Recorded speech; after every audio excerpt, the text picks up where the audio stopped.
मध्य प्रदेश विधानसभा चुनाव में एक और जहां भाजपा और कांग्रेस लगातार अपने नए नए वादों के साथ जनता को लुभाने के लिए दावे कर रही है, इसी बीच आम आदमी पार्टी ने मध्य प्रदेश में अपनी दस्तक देकर एक नई चर्चा को जन्म दिया है। मेरे साथ विधानसभा 1 के आप प्रत्याशी अनुराग यादव मौजूद हैं। अनुराग जी, साधना न्यूज़ में आपका स्वागत है।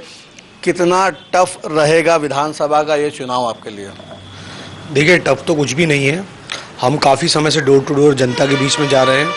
जनता की परेशानियां बहुत सारी हैं, जो उनके मौलिक अधिकार हैं, शिक्षा, स्वास्थ्य, उस पर आप देखेंगे मध्य प्रदेश का जो बजट है वो 2,86,000 करोड़ का बजट है। उसमें शिक्षा में 10,000 करोड़ यूज किए हैं, जो कि 1% हैं, और स्वास्थ्य में भी 1% है 10,000 करोड़ के लगभग। वहीं दिल्ली में 76,000 करोड़ का बजट है और 10,000 करोड़ उनने यूज किए, मतलब 15% हैं। तो वहाँ हम कहाँ पाते हैं? जनता बहुत त्रस्त है। जो बेसिक मुद्दे भी हैं विधानसभा के, कि पानी उनके पास पहुंच नहीं पा रहा है। पिछली बार विधायक ने बताया था कि हम 600 बोरिंग करेंगे, लेकिन उनने गड्ढा मात्र करा है और वहाँ पे कोई व्यवस्था पानी की नहीं है। आज भी टैंकरों के माध्यम से आप लोग देखेंगे पानी पहुँच रहा है। वो अभी भी त्रस्त है। उन्हें अभी आशा है कि आम आदमी दिल्ली जैसी सरकार यहाँ बने, दिल्ली जैसा विधायक हो जो उनकी हर समस्या में उनके समय पर पहुँच जाए। ऐसा उनको विधायक की आवश्यकता पड़ रही है। विधानसभा 1 का माहौल थोड़ा सा अलग है। कांग्रेस ने जहां वापस संजय शुक्ला को रिपीट किया है, जो कांग्रेस के जीते हुए विधायक थे, और भाजपा ने अपने राष्ट्रीय महासचिव को यहां से प्रत्याशी बनाया है। जनता का टेस्ट क्या है? देखिए, जनता की समस्याएं, जो बाबा साहब ने अपने जो संविधान बनाया था उससे देश अलग तो है नहीं, विधानसभा अलग है नहीं। जो उनको स्कूलों में पैसा जा रहा है, उनके पास पैसा नहीं बच रहा है, वो हर महीने कम से कम 5 या 10,000, जो भी परिवार जैसी जाए है, किसी नॉर्मल परिवार से हमने बात की थी कि हम हर महीने 6 से 7,000 रुपये माइनस में हो रहे हैं। अगर ऐसा चलता रहा तो आगे उनका भविष्य क्या होगा? 1956 1 नवंबर 1956 से मध्य प्रदेश बना है। 47 साल कांग्रेस को मिले हैं, 20 साल लगभग भारतीय जनता पार्टी को हो गए हैं। तो जनता कितना इंतजार करे? जनता काफ़ी त्रस्त है। और बड़े बड़े जो नाम हैं, मैं नहीं मानता हूँ, सभी ने, जनता ही ने बड़े नाम बनाए थे और जनता ही इनको ध्वस्त करेगी। आप लंबे समय से आम आदमी पार्टी के साथ जुड़े हुए हैं, कई आंदोलन भी आपने आंदोलनों में हिस्सा लिया है, जेल भी गए आप। ऐसे में अब जो मेहनत आपने की है वो क्षेत्र में आपको किस तरह से दिखेगी? आप किस तरह से उसका इस्तेमाल करना चाहेंगे?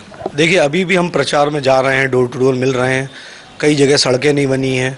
कुछ लोग हमसे पूछते हैं कि भाई साहब ये सड़कें बनवा दो, तो हम उनसे कहते हैं कि भाई साहब हम अभी विधायक नहीं हैं, अभी सरकार में नहीं हैं। तो बोले आप लोग आते हो चले जाते हो। मिला नहीं, यहाँ तक तो कोई आ नहीं रहा है। आम आदमी पार्टी जहाँ तक पहुँच रही है वहाँ तक कोई नहीं पहुँच रहा है। हम जनता बिल्कुल अच्छा प्रतिशत दे रही कि आप पहली बार लड़ रहे हैं, हम बिल्कुल आशीर्वाद देंगे आपको। दिल्ली में भी आम आदमी पार्टी ने काफ़ी अच्छी स्कीम्स जनता के लिए दी है, चाहे वो फ्री बिजली हो, पानी हो, या कोई अन्य सुविधाएं हो।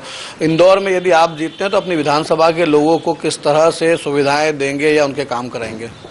निश्चित रूप से हम जो वार्ड हैं हमारे 17, उसमें एक छोटा अस्पताल और छोटा स्कूल, जिसमें आवागमन में लोगों को दिक्कत ना हो, एक विधानसभा वाइज बड़ा स्कूल और बड़ी एक अस्पताल खुलवाएंगे विधायक बनते ही। विधानसभा 1 की बात की जाए तो अपराध के मामले में भी विधानसभा 1 का नाम काफ़ी उछलता है, अवैध ज़मीनों के मामले में भी विधानसभा 1 का नाम उछलता है, और शराबखोरी और शराब की बिक्री में। तो ऐसे में आप यदि इस विधानसभा से चुनाव जीतते हैं तो क्या इनमें से किन किन चीज़ों पर आप अंकुश लगा पाएंगे? देखिए, जो नशाखोरी है उसमें बीजेपी कांग्रेस दोनों के लीडर इन्वॉल्व हैं। वही पहले लोगों को बेरोजगार करते हैं, फिर नशाखोरी की तरफ बढ़ते हैं। शिक्षा के लिए जैसे मैंने बताया 1% बजट है। कोई भी सरकारों को पड़ी नहीं है, ना कांग्रेस को पड़ी है ना बीजेपी को पड़ी है कि लोग पढ़े लिखें, रोजगार डेवलप करें। ऐसी कोई संचार उन्हें उपलब्ध नहीं कराए, ना कोई नई इंडस्ट्रीज 20 सालों से विधानसभा 1 में आई है। वो चाहते ही हैं कि लोग बेरोजगार हों, नशे की तरफ जाएं, फिर उनके कार्यकर्ता बने और उनसे कुछ भी उल्टे सीधे काम करवाए जाएं। इसमें सरकार और जो विपक्ष है कांग्रेस, वो बिल्कुल सजग नहीं है। दोनों ही पार्टियों के नेशनल लीडर लगातार इंदौर में प्रचार के लिए आ रहे हैं। रोजाना एक ना एक प्रेस वार्ता हो रही है। ऐसे में आम आदमी की तरफ से, आम आदमी पार्टी की तरफ से आप लोगों के प्रचार के लिए कौन कौन से नेता इंदौर आने वाले हैं? देखिए, पार्टी बहुत एक्टिव है। अभी बीच में जो हमारी मैडम आई थी नवजीत नौकर, जिनने सिद्धू साहब और मजेठिया जी को हराया है, वो हमारे कार्यालय का उद्घाटन करके गई हैं। और निश्चित रूप से कुछ दिनों में मान साहब का भी रोड शो होगा विधानसभा 1 में। और पार्टी काफ़ी एक्टिव है और वो अपने कार्यकर्ताओं का ध्यान, चूँकि मैं कार्यकर्ता रहा हूँ तो बिल्कुल ध्यान रखेगी।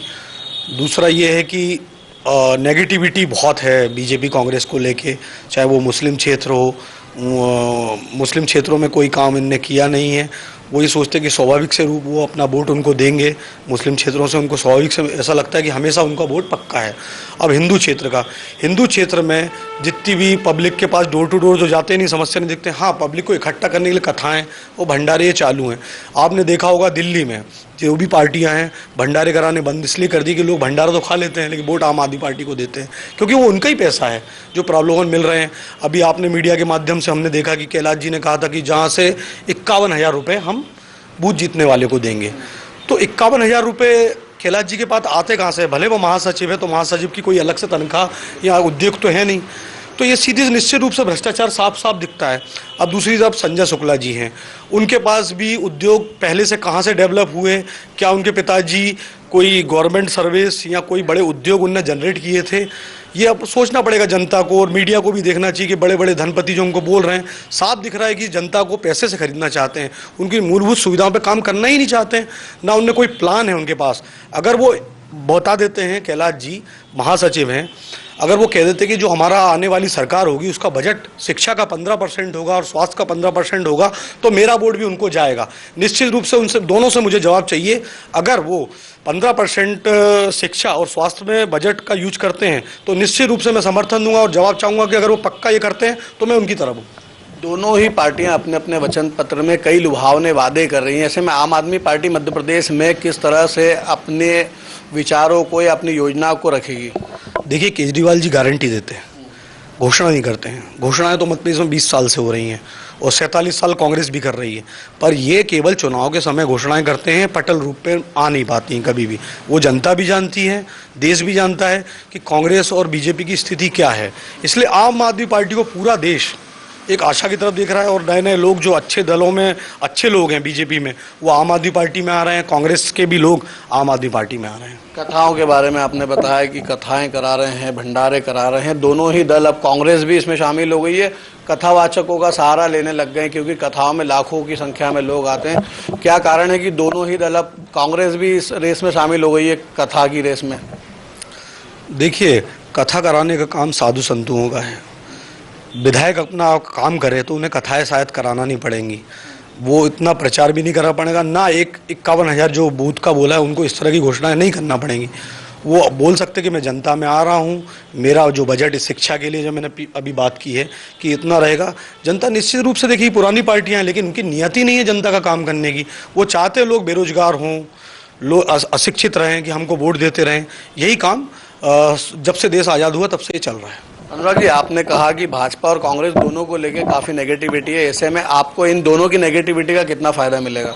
निश्चित रूप से बिल्कुल, जहां हम पहुंच रहे हैं वहां ये पहुंचते भी नहीं हैं। आप जाके जानकारी कर सकते हैं कि हमारे यहाँ विधायक जब जीते थे उसके बाद अभी भी पहुंचे नहीं हैं। हाँ, उनके कुछ लोग हैं जो नेगेटिविटी के और प्रलोभन दे के वोट डलवाने की कोशिश कर, पर जनता इसको माफ़ नहीं करेगी, बिल्कुल प्रतिशत हमको मिलेगा। ये थे इंदौर विधानसभा 1 से आम आदमी पार्टी के प्रत्याशी अनुराग यादव। काफ़ी अच्छा विज़न लेकर अब जनता के बीच में जा रहे हैं, लगातार जनसंपर्क कर रहे हैं। कैमरा पर्सन अंकित शाह के साथ रवि रत्नाकर, साधना न्यूज़, इंदौर।